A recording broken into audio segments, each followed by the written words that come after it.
ഇന്ന് വൈകുന്നേരത്തെ വീഡിയോ ആണ് കേട്ടോ. ഇത് ഞാൻ അന്ന് മേടിച്ച ചട്ടി ഉണ്ടല്ലോ, അത് മയക്കാൻ വേണ്ടിയിട്ട് കഞ്ഞിയുടെ വെള്ളം ഒഴിച്ചിട്ട് തിളപ്പിക്കുകയാണ് കേട്ടോ. പിന്നെ അത് കഴിഞ്ഞിട്ട് ഞാൻ നമ്മുടെ ഇഞ്ചും പുളി ഇല്ലേ, നമ്മുടെ ഓണസദ്യക്കുള്ള ഇഞ്ചും പുളി ഉണ്ടാക്കുകയാണ്. അപ്പം ഞാൻ മൺചട്ടിയിലാണ് കേട്ടോ ഇഞ്ചും പുളി ഉണ്ടാക്കുന്നത്. അപ്പം നമ്മുടെ ചട്ടി ചൂടായി വന്നപ്പോൾ വെളിച്ചെണ്ണ ഒഴിച്ച് അത് ചൂടായി അപ്പോൾ ചെറുതായി അരിഞ്ഞ ഇഞ്ചി അതിലേക്ക് ഇട്ട് കൊടുത്തു കേട്ടോ.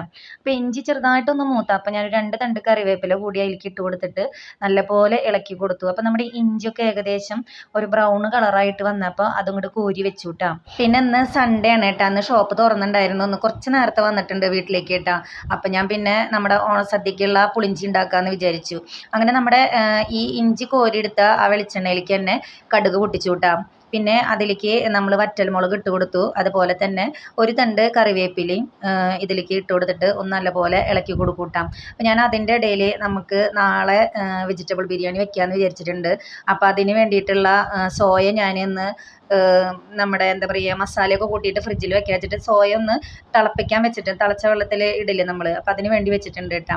പിന്നെ നമ്മൾ വറുത്ത് കോരി വെച്ചിട്ടുള്ള ഇഞ്ചി വേപ്പിൻ്റെ ഇല ഉണ്ടല്ലോ, അത് നമ്മൾ ഇതേപോലെ കൈ കൊണ്ടൊന്നിങ്ങനെ ഒന്ന് ഞെരടി കൊടുക്കുക. അപ്പോൾ ഈ കറിവേപ്പിലും കൂടിയിട്ട് പൊടിയണം കേട്ടോ.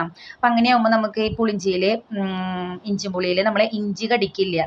അങ്ങനെ വറ്റൽമുളകും കറിവേപ്പിലും ഒന്ന് മൂത്ത് വന്നപ്പോൾ പച്ചമുളക് കൂടിയിട്ട് ഇട്ട് കൊടുത്തിട്ട് ചെറുതായിട്ടൊന്ന് വഴറ്റിയിട്ടുണ്ട് കേട്ടോ.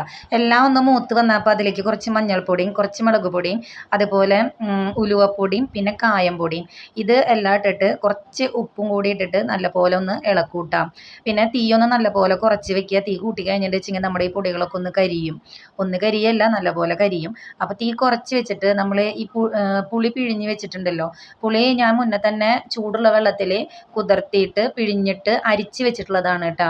അപ്പോൾ അത് നമ്മൾ ഈ പൊടി ഒന്ന് അങ്ങനെ ചെറുതായിട്ടൊന്ന് മൂത്ത് വരുമ്പോൾ കുറേശ്ശെ ഈ പുളിവെള്ളം ഒഴിച്ചു കൊടുത്തിട്ട് ഇളക്കിയിട്ട് ബാക്കിയുള്ള പുളിവെള്ളം എല്ലാം കൂടി ഒഴിച്ചിട്ട് ഉപ്പിട്ടിട്ട് പിന്നെ തീ കൂട്ടി വെക്കുക കേട്ടോ.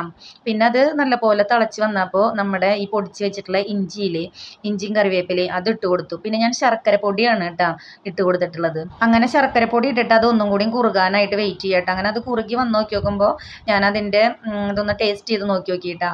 അപ്പോൾ നോക്കി നോക്കുമ്പോൾ പുളിയാണ് കുറച്ചിങ്ങനെ മുന്തി നിൽക്കുന്നത്. അപ്പോൾ ഞാൻ അതിലേക്ക് ഒരു 3 അച്ച് ശർക്കര കൂടി ഇട്ടു കേട്ടോ. പിന്നെ ഞാൻ ശർക്കര ഇട്ടത് പൊടി ഇട്ടില്ല. അങ്ങനെ ശർക്കര ഇട്ടിട്ട് ഒന്നും കൂടി കുറുകാനായിട്ട് വെച്ചു കൂട്ടാം. പിന്നെ അത് കുറുകി വരും തോറും മധുരം ഏകദേശം ബാലൻസ് ആയിട്ട് വന്നോട്ടാ. മധുരം പുളിയും ഉപ്പും എരിവും ഒക്കെ ഏകദേശം ഈക്വൽ ആയിട്ട് വന്നോട്ടാ. അങ്ങനെ നമുക്ക് അധികം ഇങ്ങനെ കട്ടയാവാണ്ട് തന്നെ ഒരു ചെറിയ കുറച്ച് ലൂസിൽ അത് ഓഫ് ചെയ്ത് വെക്കുക കേട്ടോ. എന്നാലാണ് അത് നമുക്ക് ചൂടാറിയിട്ട് വരുമ്പോൾ നാളേക്ക് കറക്റ്റ് പാകത്തിനുള്ള കട്ടിയായിട്ട് കിട്ടുള്ളൂ. അങ്ങനെ ഇന്നത്തെ വിശേഷം എത്രയൊക്കെ ഉള്ളൂ കേട്ടോ. ബാക്കിയുള്ള വിശേഷങ്ങളായിട്ട് ഓരോ ദിവസവും നമുക്ക് കാണാം. അപ്പോൾ ഇന്നത്തെ വീഡിയോ എല്ലാവർക്കും ഇഷ്ടമായെന്ന് വിചാരിക്കുന്നു. Tata bye bye, see U.